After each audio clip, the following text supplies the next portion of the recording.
मेरे प्यारे बच्चों, मैथ्स मंत्रा यूट्यूब चैनल पर आप सभी का स्वागत है।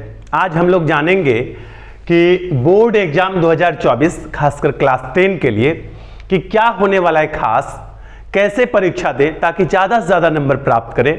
इसके लिए हम लोग जानेंगे टिप्स एंड ट्रिक्स को। क्या है टिप्स, क्या है ट्रिक्स, इसके विषय में मैं विस्तार से चर्चा करने वाला हूं, तो वीडियो को पूरा देखेंगे।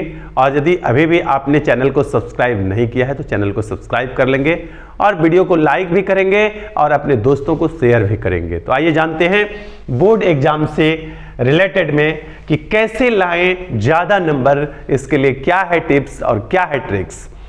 तो टिप्स और ट्रिक्स में जितनी भी बातें हैं, इसमें सबसे सार और मूल बातें हैं कि अभी से जितने समय आपके पास बचे हुए हैं, इन बचे हुए समय का मैक्सिमम यूटिलाइज करेंगे, मैक्सिमम उपयोग करेंगे, मैक्सिमम उपयोग पढ़ाई के लिए करेंगे और पढ़ाई में करेंगे।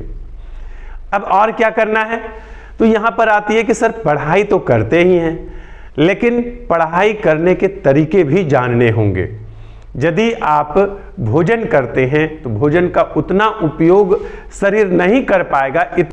कहने का मतलब, यदि भोजन को आप तरीके से लेते हैं तो शरीर को अधिकतम पोषण प्राप्त होता है, लेकिन यदि आप भोजन को तरीके से नहीं लेते हैं तो क्या होता है, उसी भोजन से आपको मिनिमम यानी कम से कम पोषण प्राप्त होता है।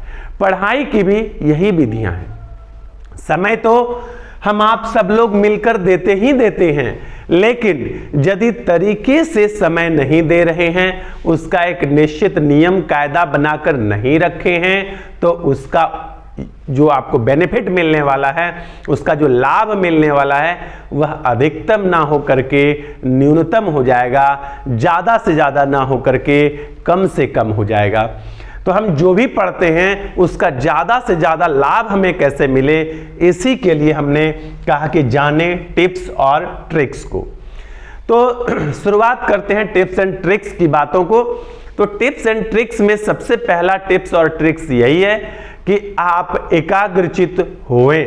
एकाग्रचित कैसे होना है, तो बाहरी बातों पर जितने भी प्रकार का आपका ध्यान भटकता है, ध्यान जाता है, उनसे दूर रहने का प्रयास करेंगे।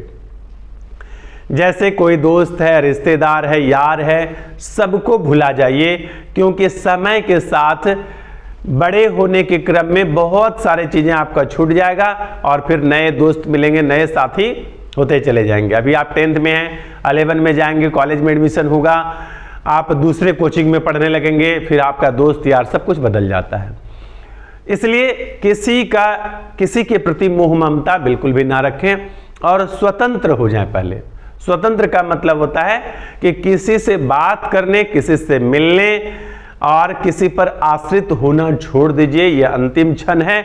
और जब अंतिम क्षण में, मैं उस अंतिम क्षण की भी बात कर रहा हूं जब दुनिया छोड़ के लोग जाने लगते हैं, कोई साथ नहीं देता, तो आप यह भी सोचिए कि अब मैट्रिक परीक्षा का हमारा अंतिम क्षण है, यहां पर कोई मेरा साथ नहीं देगा, हमें अकेले ही स्वतंत्र रूप से तैयारी करना है, ये प्रण लेना है आपको। उसके बाद जब दिमाग में बाहरी बातें याद नहीं रहेगा तो अपनी बातों को अब याद करने की बारी आती है। बाहरी बातों से यदि आप डिस्टर्बेंस नहीं होते हैं, होता क्या है कि हम लोग पढ़ने बैठते हैं और दोस्तों की बात दिमाग में चलने लगता है। इससे परहेज होने के लिए आपको दोस्तों से मिलना कम करना पड़ेगा, दोस्तों से बातें करना कम करना पड़ेगा। ठीक है, तो ये था हमारा पहला। दूसरा क्या है कि यदि आप बैठते हैं और दोस्त यार से भी बात कम करने लगे हैं, अब क्या करना है, तो आपको अपने आप में जज करना है। जज करने का मतलब है अपने आप में विचार करना है, खुद के बारे में खुद से ही विचार करना है। क्योंकि कोई भी व्यक्ति किसी दूसरे के बारे में वास्तविक विचार नहीं कर सकता है, काल्पनिक विचार कर सकता है कि यह व्यक्ति, फलां व्यक्ति इस प्रकार का होगा। लेकिन जो खुद से खुद का जज करता है, खुद से खुद पर यदि विचार करता है, तो इससे अच्छा विचार कुछ नहीं होगा। तो अपने से विचार करना है। क्या विचार करना है कि हमारा कौन सा सब्जेक्ट बहुत ही कमजोर है और कौन सा सब्जेक्ट मिला जुला के ठीक है, कौन सा सब्जेक्ट में हमारा बहुत ही अच्छा है। ध्यान से सुनिएगा, ये बहुत इंपॉर्टेंट पॉइंट है। जो सब्जेक्ट आपका अच्छा है उसको अच्छा बनाए रखना भी आपकी जिम्मेवारी है, और जो सब्जेक्ट कमजोर है उसको भी कुछ अच्छा कर लेना आपकी जिम्मेवारी है। अच्छा होगा कैसे? तो जो सब्जेक्ट आपका पहले से अच्छा है उसमें कम समय देंगे और जल्दीबाजी रिवीजन कर लेंगे। ठीक है, कम समय में ज्यादा से ज्यादा चीज पढ़ लेने का प्रयास करेंगे कि ये सब्जेक्ट मेरा पहले से ही अच्छा है, इसको कम समय में हमको टारगेट लेकर के पढ़ना चाहिए। ऐसा नहीं कि 2 पेज उलट कर फिर दूसरा ध्यान अलग जगह भटक गया, नहीं। आपको टारगेट लेना है कि ये सब्जेक्ट मेरा अच्छा है, हमको कम समय में ही इस चैप्टर से लेकर के इतने चैप्टर तक में अभी 2 घंटे में देख लेना है। ठीक है, या फिर 2 घंटा बहुत ज्यादा समय हो जाता है, 20 मिनट 1 घंटा में देख लेना है। अब जो सब्जेक्ट कमजोर है उसमें आप टॉपिक सेलेक्ट कीजिए। क्योंकि कमजोर सब्जेक्ट है, समय कम है, पूरा किताब तो याद नहीं कर पाएंगे, पूरा किताब तो पढ़ नहीं पाएंगे, तो उसमें टॉपिक सेलेक्ट कर लेंगे, अपने नज़दीक के किसी टीचर से कह देंगे, पूछ लेंगे कह के कि सर क्या इंपॉर्टेंट है, क्या पहले याद करना चाहिए, इस प्रकार की बातें बता दीजिए। तो वो आपको कुछ ना कुछ जरूर हिंट्स कर देंगे। उन टॉपिक को आप अधिक समय दे करके उतना कर लीजिए जितना में कि आपको उस सब्जेक्ट में भी अच्छा नंबर आ जाए। इसके बाद जो मॉडरेट है, आपका मिडिल लेवल में है, ना अच्छा है ना खराब है, उस पर आप दोनों के बीच का समय देंगे। ठीक है, कमजोर सब्जेक्ट पर ज्यादा अच्छा सब्जेक्ट पर थोड़ा कम, और मॉडरेट वाले में प्रैक्टिस उसका रिपीट करेंगे। अब बात आती है कि किसी चीज को याद कैसे रखें और याद कैसे करें। तो याद करने में जो मुख्य बातें हैं, याद करने में मुख्य बातें हैं कि आपको जिस समय भी याद करने का सबसे अच्छा लगता है, जैसे सुबह उठकर आप याद कर सकते हैं, जैसे रात्रि में भी एग्जाम के जब नज़दीक समय में होते हैं तो रात्रि में कुछ देर आप अधिक समय तक पढ़ सकते हैं। जैसे जाड़े के सीजन में लगभग लोग 9-10 के बीच में बेड पर चले जाते हैं, तो आपको 11-12 तक पढ़ लेना चाहिए। तो करना क्या है, आप अपनी क्षमता के हिसाब से जागेंगे, जबरन नहीं कि सर बोल दिए तो 12 बजे तक जागना है, नहीं। आपको यदि लगता है कि नहीं 10 बजे ही हमको नींद आता है, 10 बजे तक ही ठीक से हम जाग पाते हैं, तो बेशक आप 10 बजे ही सो जाइए। यदि आपको लगता है कि नहीं 11 बजे तक हम कर सकते हैं तो कर लिए, 12 बजे तक कर सकते हैं तो कर लीजिए। क्योंकि 20 दिन आपके पास समय बचा हुआ है, 20 दिन से भी कम कह सकते हैं, या 20 से 21 दिन है आपके पास, तो 20 दिन आप जाग सकते हैं। निरंतर इस प्रकार का जागरण रात्रि में ठीक नहीं होता है, लेकिन 20 दिन आपका नजदीक एग्जाम समय है तो आप 12 बजे तक हार्डली जागे, फिर सो जाएं और 4:30 से 5 बजे जागे और फिर याद कीजिए। तो याद करने में हमेशा प्रयास करिए कि बैठ कर याद करें। याद जब भी करने बैठे तो आप पूरे किताब को या पूरे चैप्टर को एक बार में ना पढ़ें, बल्कि छोटे छोटे टॉपिक को, एक एक पैराग्राफ को सेलेक्ट करें, उसको इत्मीनान से एक बार पढ़ें, और एक बार पढ़ने के बाद कॉपी सामने रखा हुआ रहे, गर्दन पीठ सीधी, आंखें बंद, और फिर यह सोचेंगे कि हमने क्या पढ़ा। यदि आपको लग रहा है कि इसमें से बहुत बातें हमको याद रह गई है तो ठीक है, यदि नहीं याद रहा है तो फिर उसको रिपीट करके फिर से हम लोग एक एक लाइन करके ध्यान से पढ़ेंगे, फिर से आंखें बंद करेंगे और उसको स्मरण करेंगे कि क्या हमने जो पढ़ा उसका क्या क्या याद है। तो ऐसा जब आप 2 से 3 बार करेंगे तो आपको अनुपात में जल्दी याद होगा, बहुत जल्दी याद होगा।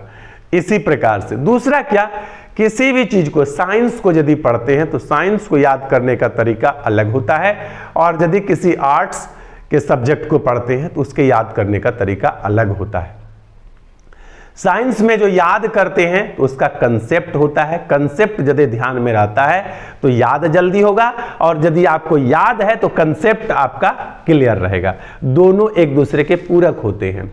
लेकिन आर्ट्स के टॉपिक पर क्या समस्या है कि वहां कहानीवत होता है, तो कहानी आप एक कहानी की तरह उसको सीक्वेंस में सजा लें। जैसे कि हम लोग क्या करते हैं, कभी कभी अपने दोस्तों को, यार को, मित्र को बनावटी मनगढ़ंत मन में ही कहानी बनाकर उसको सुना देते हैं। यह है आर्ट्स, यानी कि कला। आर्ट्स का मतलब क्या होता है, कला। तो यही तो कला है, आप किसी कहानी को अपने मन में क्रिएट करके किसी दोस्त यार को सुना देते हैं, ये कला है और यही कला है आर्ट्स। तो आर्ट्स में भी यही होता है कि उसकी कहानी को अपने तरीके से स्मरण करें। जो किताब में आंसर जैसे लिखा हुआ है लाइन बाय लाइन बिल्कुल भी याद नहीं करना है, बल्कि जो लाइनें लिखी हुई है उसके सार को समझना है, आंखें बंद करके एक बार माइंड में स्मरण करना है और स्मरण करने के बाद जो है उसको जैसे दोस्तों को काल्पनिक कहानी सुनाते हैं उसी प्रकार से क्या करेंगे कि हम लोग उस रिलेटेड टॉपिक को भी क्या लिख देंगे। बस ये हो गया आर्ट्स सब्जेक्ट के लिए आंसर। तो इसी प्रकार से हमें तैयारी करना चाहिए। एग्जाम जब नजदीक होता है तो विद्यार्थियों के मन में हलचलें होती ही रहती है कि क्या पता हम लिख पाएंगे कि नहीं लिख पाएंगे, हमारी तैयारी अच्छी नहीं है। इसमें आप बिल्कुल भी दिमाग नहीं लगाएंगे, नहीं खपाएंगे, क्योंकि इस प्रकार की समस्या सभी विद्यार्थियों के लिए कॉमन है, यानी एक समान है। इसलिए इस प्रकार की बातों पर आप बिल्कुल भी नहीं करेंगे। और नए जिस पैटर्न में आप परीक्षा दे रहे हैं यह पास करना भी पुराने पैटर्न की तुलना में आसान है। आप लोगों को ऑब्जेक्टिव यानी वस्तुनिष्ठ प्रश्न जो है एक बड़ी संख्या में पूछा जाता है। वस्तुनिष्ठ प्रश्न को आप जितना ज्यादा प्रैक्टिस करेंगे, ठीक है, वस्तुनिष्ठ प्रश्न को जितना ज्यादा प्रैक्टिस करेंगे आपकी तैयारी उतनी अच्छी मानी जाएगी। क्योंकि यदि वस्तुनिष्ठ प्रश्न को आप बहुत अच्छे से व्याख्या सहित तैयार करते हैं तो आपको शॉर्ट टाइप क्वेश्चन भी लिखने आ जाएंगे और आप लॉन्ग टाइप प्रश्न भी लिख सकते हैं यदि आप वस्तुनिष्ठ प्रश्न को, ऑब्जेक्टिव प्रश्न को अच्छे से हल करने जानते हैं। मैथमेटिक्स, हिंदी और संस्कृत 3 ऐसे सब्जेक्ट हैं जो 100 नंबर के प्रश्न आपसे पूछे जाते हैं और एक 100 नंबर सभी में। तो 100 नंबर के जितने भी सब्जेक्ट हैं उस पर आपको विशेष ध्यान देने की आवश्यकता है। और यदि इन विषयों में आप अच्छा करके आते हैं तो इसमें नंबर भी कम कटने के चांस होता है, ठीक है। तो आप इन विषयों को चाहें कि थोड़ा मजबूत कर लें, क्योंकि इसमें नंबर कटने का चांसेस कम होता है, तो आपको अधिकतम नंबर प्राप्त होगा। और भी वीडियो लेकर के मैं आऊंगा, वीडियो बहुत ज्यादा बड़ा ना हो जाए एक ही बार में, इसलिए इस टॉपिक को यही समाप्त करूं। मिलेंगे अगले वीडियो के साथ, बने रहिए मैथ्स मंत्रा के साथ। धन्यवाद।